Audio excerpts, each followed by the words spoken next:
Hello my fellow followers of the Samurai Plus, Zaript here. And I'm going to show you another ladder game of mine. Oh man, this is becoming part of my introduction. Well, this time I met Khan Asparukh on Forest Gully. And this was a very close game. So I want to watch this replay and try to understand why it ended as it ended. Because I have some vague idea, but I don't know exactly what was the turning point of the game. And, I'm not showing you more Agony 1v1 championship replays just because on this group stage there is so many matches that I don't even have a time to watch them all. And I don't see that many matches that are interesting. Well, I have couple, but I need to prepare to cast them, so maybe just a little bit later.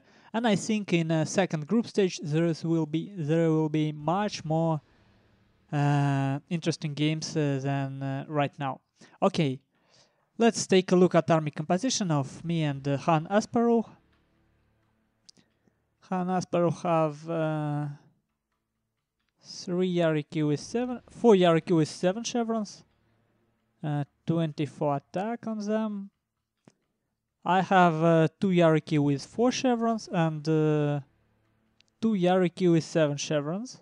Then I have 1 Imperial Guard cavalry. Now infantry. Well, my opponent here have 2 Yarikachi, and I should say quite expensive ones. You see, level 6 Yarikachi, 24 attack defense each, and he have United States Marines, Imperial Guard infantry, White Bear infantry, and Royal Marines. So only 4 line units, but at least 3 of them very strong ones. Okay, my line infantry is on ladder I bring somewhat balanced composition with 6 line units. Sometimes it's 5, sometimes it's 7, but 4 Black Tortoise Force with 1 chevron, United States Marines, and Vermilion Bird Force, so that my Black Tortoise Force will not run too early. I also have Yarikachi with 3 chevrons and 2 Spear Levies.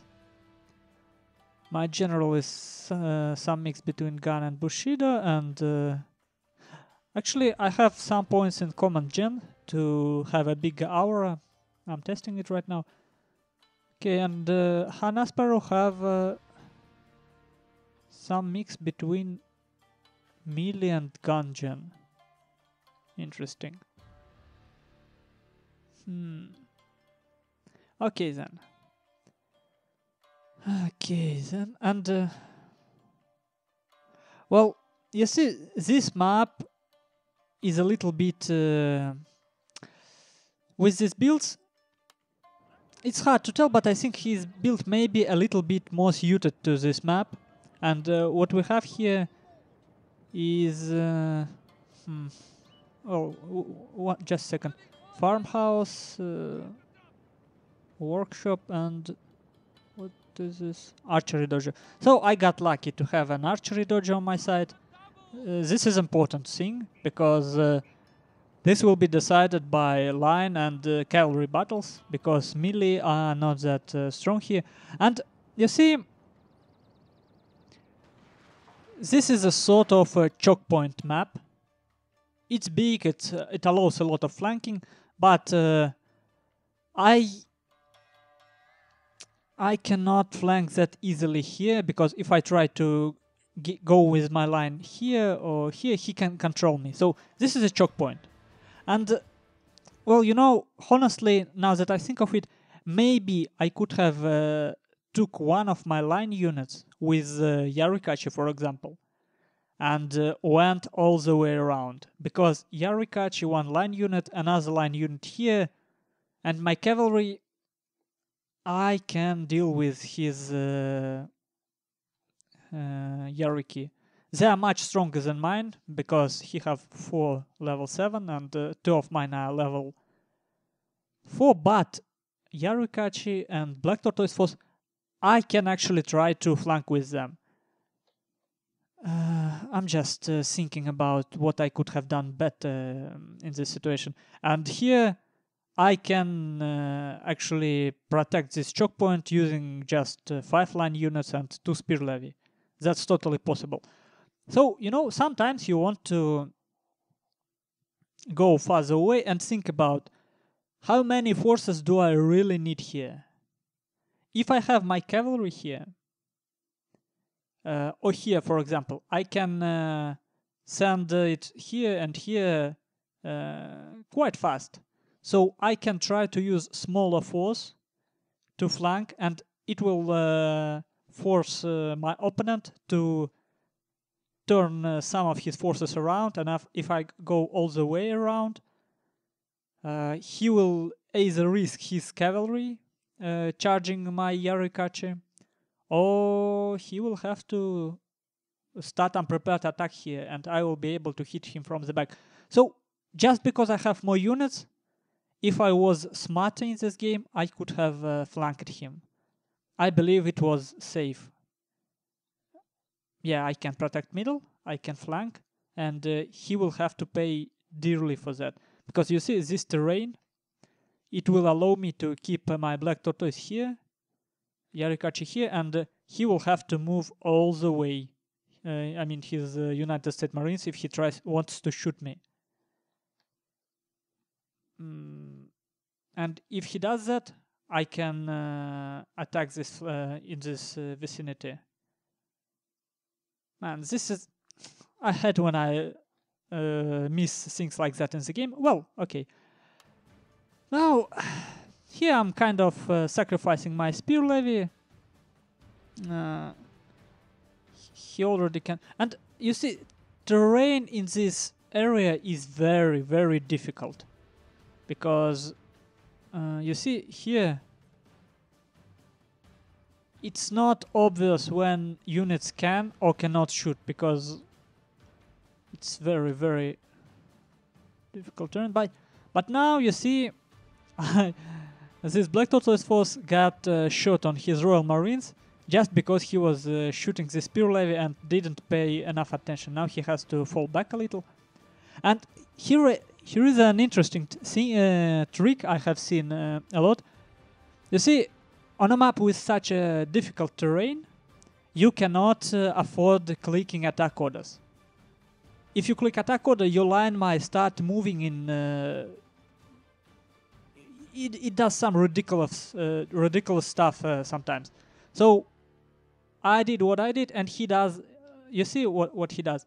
If I just move my line here, it will start shooting this Yarikachi. And, well, I tried to flank here. It's not important. And I cannot click attack order to this Royal Marines, for example, because my line might start moving instead of shooting. So I move here, and it starts shooting automatically, and it will prefer closer target. So it's kind of trick you have to be aware of. You can put your spear levy just a little bit further, and he have to choose. Either he back up, or he allows his Royal Marines shoot my spear levy, or he is risking it by clicking attack order on my Black Tortoise Force. Now I'm getting good exchange here. You see 2 of my line units full, and his Royal Marines are a bit depleted already. And now I'm trying to kind of do some skirmishing with my Imperial Guard Cavalry and my General, but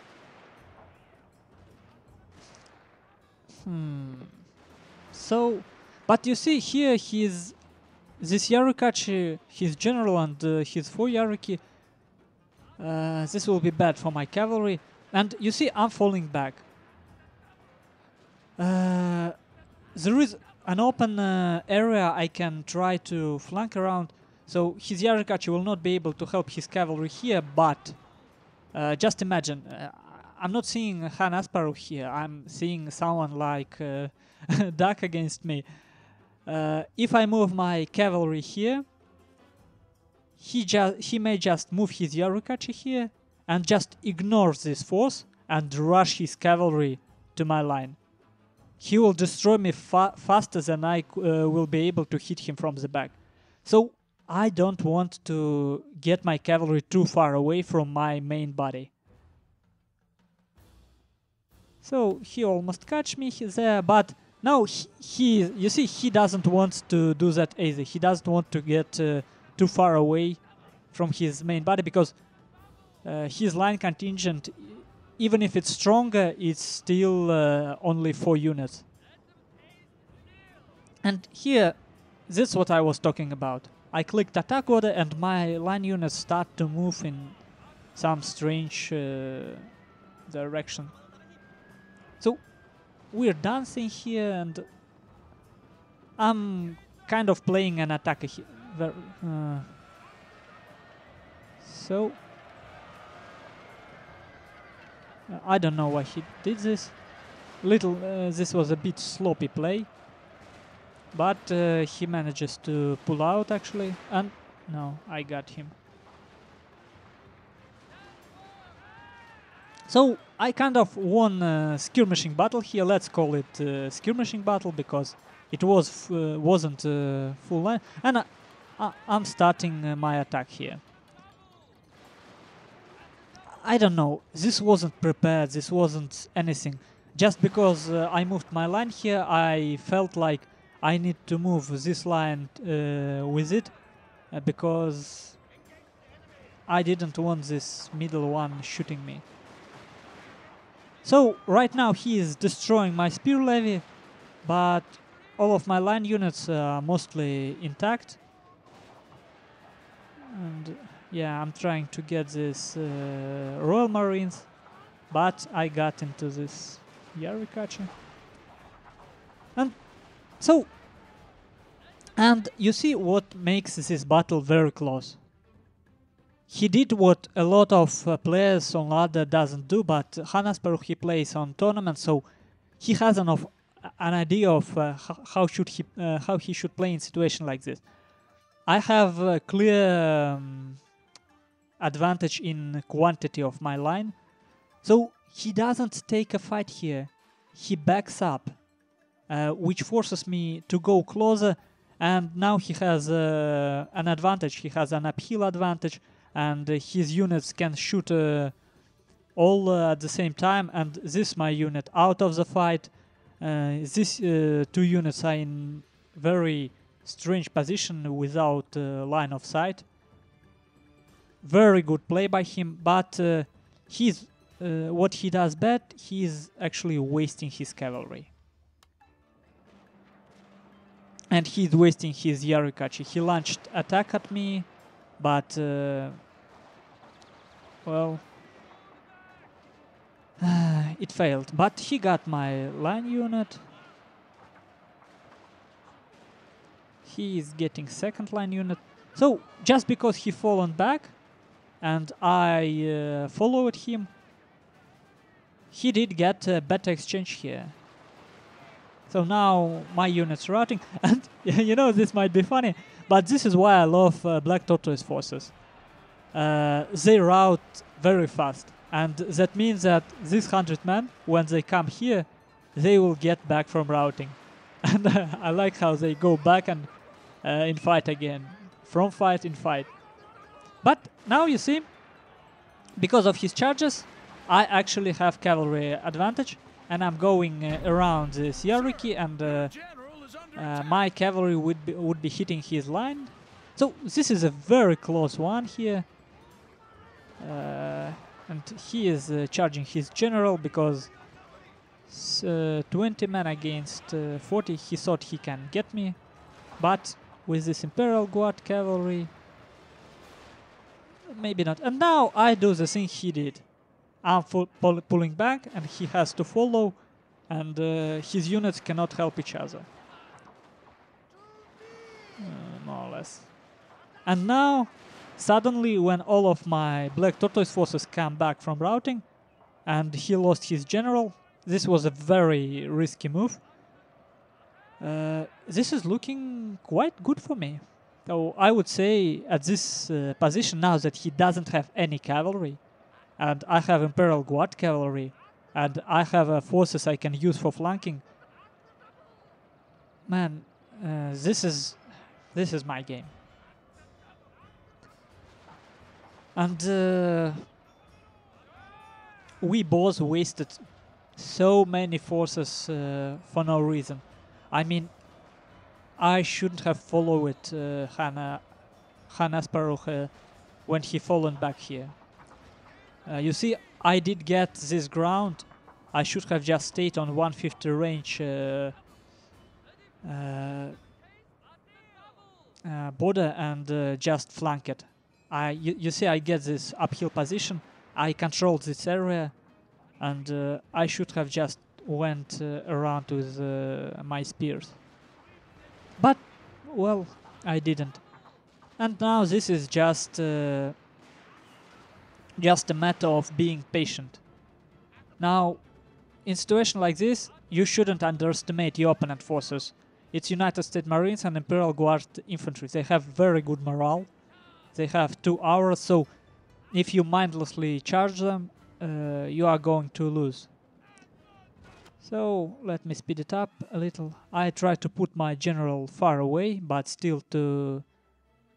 I still try to cover my Black Tortoise force, and I move my Imperial Guard cavalry in such a way that they shoot from a flank always, and only when my opponent moves.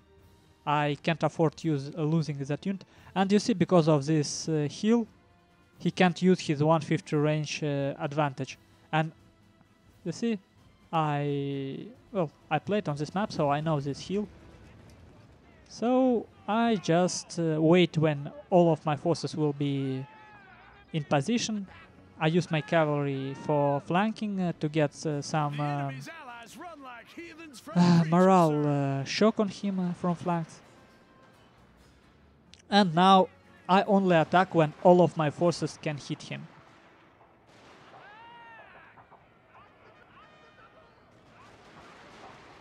So this is important because I see a lot how in situation like this people start doing very rash decisions, making very rash decisions. People just charge right away. Well, I win, and they lose 1 unit and second and third, and you don't want to lose them one by one. And well, I apologize for my more experienced viewers. What I'm talking about here is kind of obvious, but well, I do that mistake a lot, so I think I have to talk about it. So, man, I can't get this away because I wanted to talk about map a little. You see, composition Khan Asparukh choose on this map is actually quite good for it, just because he controls 2 of these flank choke points by having strong cavalry, and he control middle by having a very strong line and 2 strong Yarikachi. He had a very good composition for this map, but I believe it was too expensive. Just imagine I had an artillery, for example. What would he do? I will just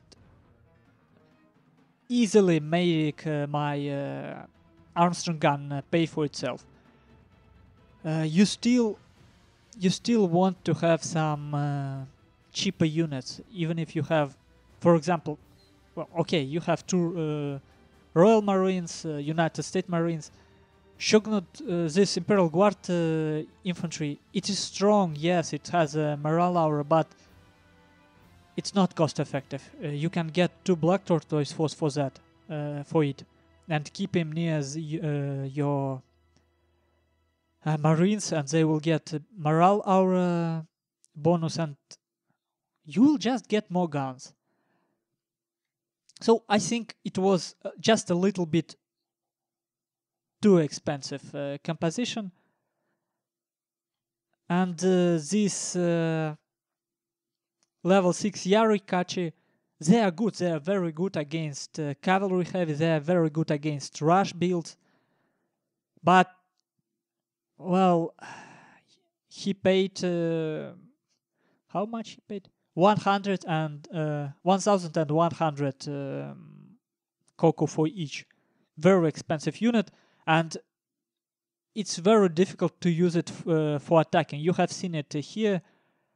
We will see in final stats if they killed something or not. And what did I kind of bet?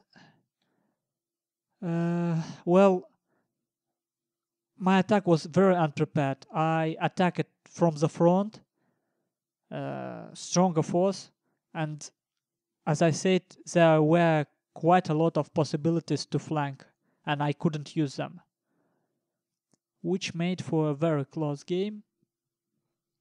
And honestly, I think we both wasted our cavalry. Just maybe my Imperial Guard cavalry actually paid for itself. All other cavalry units were mostly wasted.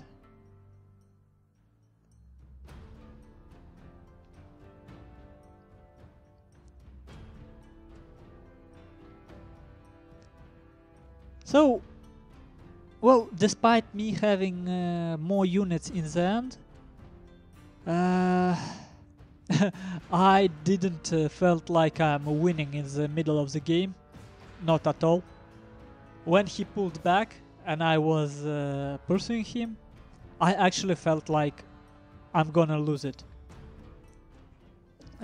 Because, well, I didn't see that yet. I didn't count his forces well enough. And as you can see, I had 500 more men than he did. I lost more, and this I felt very much. I felt very good that that he's killing more than me, and I felt like my units routing all over the place. So at some point I thought that if he finished my United States Marines, I'm done. Fortunately, I managed to get them back. So my United States Marines paid for themselves. They certainly did, because they were shooting Royal Marines, they were shooting very expensive cavalry. Imperial Guard cavalry certainly paid for itself. Well, there was not a single cheap target in Khan Asparukh army, so obviously all of my units were killing allied units. Black Tortoise Force, and all of my Yariki, they barely paid for themselves, as well as this Yarikachi. This Yariki was wasted. Now let's take a look. As you can see, Khan Asparukh managed to get quite a lot of kills on both of his Marines, but let's not forget that most of these kills are Spear Levies and Black Tortoise Forces, which is very cheap units. So these 250 kills are not the same as these 225 kills.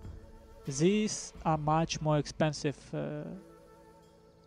kills, let's say it like that. Imperial Guard Infantry, Whitebeards, okay. And, well, this wasn't worth it. This Yarikachi fought another Yarikachi of mine. This, I don't know. My Yarikachi definitely was more effective just because they worked like shield, which allowed me to trash this Yarikachi and save my line for further shooting. And his cavalry did as bad as mine, unfortunately. So probably in the end we had similar level of a lot of mistakes, of micro mistakes, of decision mistakes. So I think this game was decided more or less by compositions. I just had much more manpower than Khan Asparukh did, and I used my mid shield better than him because he didn't have a mid shield at all. That what is probably decided this game. Still very close one and very exciting one. Well played, Khan Asparukh. And well, my next video will be from Agony 1v1 Championship. I know what game I will show you, so see you later.